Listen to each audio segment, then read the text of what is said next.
গরম ভাতে এরকম যদি ধনিয়া পাতার ভর্তা থাকে তাহলে কিন্তু এক নিমেষেই এক থালা ভাত শেষ হয়ে যাবে। এত মজাদার এই ধনিয়া পাতার ভর্তা। অনেকেই তো অনেকভাবে ধনিয়া পাতার ভর্তা তৈরি করেন, কিন্তু আজকে আমার মতো এইভাবে করে যদি ধনিয়া পাতার ভর্তা তৈরি করেন, গন্ধে এক থালা ভাত কিন্তু নিমেষেই শেষ হয়ে যাবে। প্রথমে আমি ধনিয়া পাতার বোটাগুলো ছড়িয়ে নিচ্ছি, এটা পরিষ্কার করে নিব। এই ধনিয়া পাতা কিন্তু আমাদের জমির একদম টাটকা, তুলে নিয়েছি এইমাত্র। বোটাগুলো খুব সুন্দর করে ছড়িয়ে তারপর ধুয়ে পরিষ্কার করে নিব আমি। আজকের এই ধনিয়া পাতার ভর্তা যদি এইভাবে করে তৈরি করেন, সব সময় কিন্তু এইভাবেই তৈরি করতে মন চাবে যে এইভাবে করি ধনিয়া পাতার ভর্তা তৈরি করি। এতটা লোভনীয় হয়।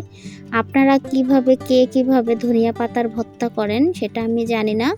এক একজনে কিন্তু এক এক রকমের ধনিয়া পাতার ভর্তা তৈরি করে। আজকের আমার মতো এইভাবে করে ধনিয়া পাতার ভর্তাটি তৈরি করে দেখুন। আমি কিন্তু ছুঁড়ে সুন্দর করে ধুয়ে পরিষ্কার করে এনেছি। এখন চুলাতে একটি প্যান বসিয়ে দিয়েছি, এর মধ্যে কিন্তু কাঁচামরিচ দিয়ে দিয়েছি স্বাদ মতো। যে যেমন ঝাল পছন্দ করেন। এই কাঁচামরিচগুলো কিন্তু ডিপ ফ্রিজে রেখে দিয়েছিলাম। আমার আরও একটি চ্যানেল আছে, লাবণ্য মিম কুকিং, সেই চ্যানেলে দেখতে পারবেন আমার এই কাঁচামরিচের ভিডিও। আরও একটি চ্যানেল আছে লাবণ্য ব্লগ, দুইটা চ্যানেলেই আমার দুই রকমের কাঁচা মরিচ সংরক্ষণ করার ভিডিওগুলো আছে, আপনারা চাইলে সার্চ দিয়ে দেখে আসতে পারেন।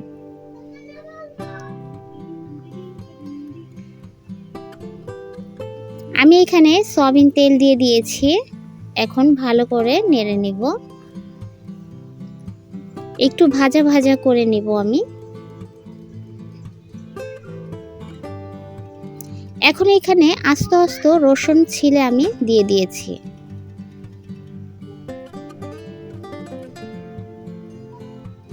রসুনটি যখন হালকা ভেজে আসবে তখন কিন্তু আমি পেঁয়াজ কুচি দিয়ে দিব, মানে পেঁয়াজটি ভেজে নিব। কারণ রসুনটা একটু মোটা হয়, এটা একটু ভাজতে সময় হয়, এর জন্য আমি রসুনটা কিন্তু আগে দিয়েছি।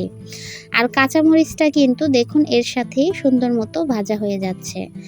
এখন এই যে পেঁয়াজগুলো কিন্তু আমি দিয়ে দিয়েছি, পেঁয়াজগুলো কিন্তু আমি মোটা মোটা করে কেটে নিয়েছি। এখন সুন্দর করে ভেজে নেব। একদম ভাজা ভাজা করব না, একটু নরম নরম করব। এই ভর্তাটা কিন্তু আপনারা এক সপ্তাহ রেখে খেতে পারেন নর্মাল ফ্রিজে, নষ্ট হবে না আর কিচ্ছু হবে না এই ভর্তা, এইভাবে করে যদি ভর্তা তৈরি করে রাখেন।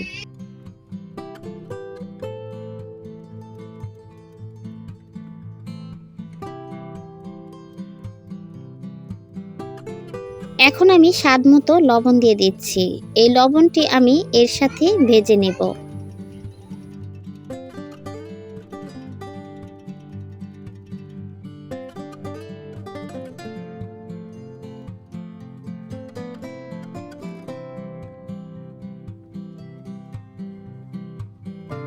এই যে দেখুন কি সুন্দর হয়েছে, কিন্তু এখন ধনিয়া পাতাগুলো দিয়ে দিয়েছি। দেখতেই তো পেরেছেন কতটুকু আমি ভাজা ভাজা রেখেছি, এরকমই রাখতে হবে। এখন ধনিয়া পাতা থেকে একটু পানি বের হবে, 1 মিনিটের মতো জ্বালিয়ে নিলে পানিগুলো কিন্তু শুকিয়ে যাবে।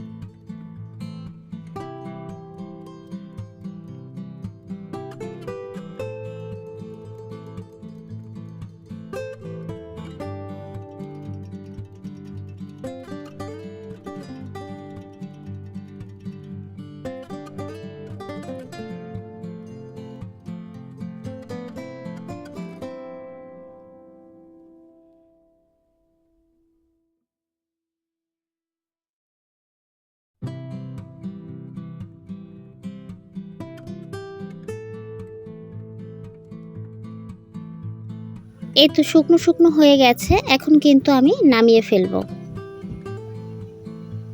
এখন একটি মিক্সিং জার নিয়ে নিয়েছি, মিক্সিং জারে আমি ভর্তাটা তৈরি করে নেব। এটা কিন্তু শিলনোড়া আপনারা বাটতে পারেন, শিলনোড়া বাটলেও আর মিক্সিং জারও করলে একই স্বাদ, একই রকমেরই কিন্তু লাগবে। আমার সুবিধার জন্য আমি মিক্সিং জারে ব্লেন্ড করে নিব। আপনারা চাইলে শিলনোড়ায় বেটে নিতে পারেন। অনেকেই মনে করবেন যে মিক্সিং জারে ভর্তা যদি তৈরি করা হয় তাহলে কি খেতে ভালো লাগে? হ্যাঁ, অবশ্যই খেতে ভালো লাগে একই রকম। এখানে কিন্তু আমি কোনো রকমের পানি কিন্তু অ্যাড করিনি, শুধু ওইভাবেই আমি মিক্সিং জারে ব্লেন্ড করে নিয়েছি। দেখুন হাতে বেটে যেরকম শক্ত শক্ত ভর্তাগুলো হয় তেমনই কিন্তু হয়েছে। বেশি কিন্তু নরম হয়নি, কারণ এর মধ্যে আমি পানি অ্যাড করিনি, কারণ ধনিয়া পাতার ভর্তায় কিন্তু পানি অ্যাড করার কোনো প্রয়োজন পড়ে না। ধনিয়া পাতা এমনিতেই নরম থাকে, পেঁয়াজ, রসুন, কাঁচামরিচ সবগুলোই কিন্তু নরম থাকে, এর জন্য কোনো পানি অ্যাড করার কোনো প্রয়োজন নেই। আমি কিন্তু এই যে দেখুন পরিবেশন করে নিয়েছি, দেখুন কতটা সুন্দর হয়েছে আর লোভনীয় হয়েছে। সত্যি বন্ধুরা, এইভাবে ভর্তা তৈরি করে দেখুন, ধনিয়া পাতার ভর্তা। এক থালা ভাত নিমিষেই শেষ হয়ে যাবে। আর দেখুন কালারও কিন্তু চেঞ্জ হয়নি, একদম সবুজ কালারই আছে ভর্তাটা। খেতে কিন্তু অসাধারণ হয়েছে। এভাবে হলে একবার বানিয়ে দেখুন, এর স্বাদ কিন্তু কখনোই ভুলতে পারবেন না। একটুবার খেয়ে দেখাচ্ছি আপনাদের, অনেক অনেক মজা হয়েছে।